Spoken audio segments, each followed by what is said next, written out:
오늘 본문은 우리의 마음을 참 흡족하게 하는 말씀인 것 같습니다. 사실 시편 20편 4절의 말씀은 지금 주일학교에서 하고 있는 한마음 프로젝트의 주제 말씀이기도 합니다. 여러분들은 이 말씀을 묵상하면서 어떤 생각을 하셨나요? 사실 오늘 말씀은 전쟁에 나가기 전에 부르는 노래 또는 선포 또는 시입니다. 오늘 본문에서 제일 눈에 들어오는 것은 하나님께서 무언가 응답하신다는 것입니다. 3절에서부터 보면은 소재를 기억하고 번제를 받아주고 소원을 허락하시고 계획을 이루어주시고 기도를 들어주시고 심지어 하늘에서 그에게 응답한다 라고 하십니다.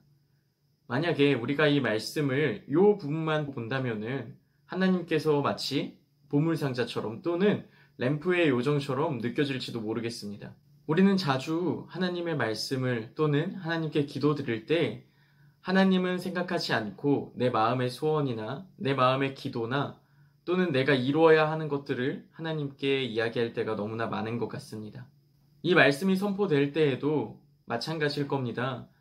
이 말씀은 전쟁에서 선포되었다고 이야기했습니다. 정확히는 전쟁에 나가기 전에 선포되었습니다.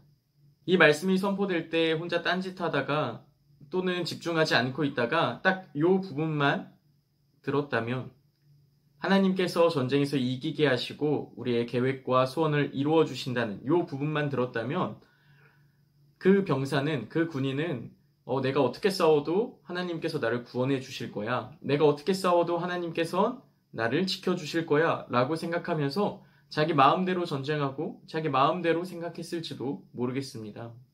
마치 우리가 하나님께 기도드릴 때 그냥 우리의 마음의 소원과 계획과 우리가 원하는 것들만 하나님께 기도드리고 그냥 자리에서 일어날 때가 있는 것처럼 말입니다.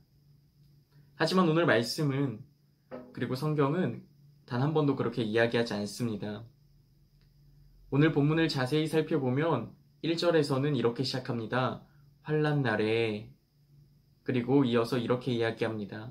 야곱의 하나님의 이름이 우리를 높이시고 또한 성소에서 그리고 시온에서 우리를 도우시고 지켜주신다고 말씀하십니다.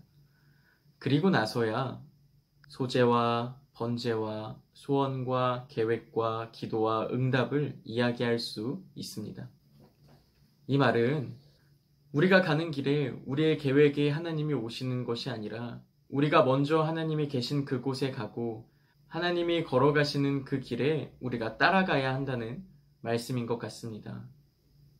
우리의 마음대로 소원을 이야기하고 우리의 마음대로 계획을 이야기하고 우리가 원하는 대로 하는 것이 아니라 우리의 마음이 하나님의 마음과 같고 우리의 계획이 하나님의 계획과 같고 반대로 하나님의 계획이 우리의 생각과 우리의 계획이 되는 것처럼 말입니다.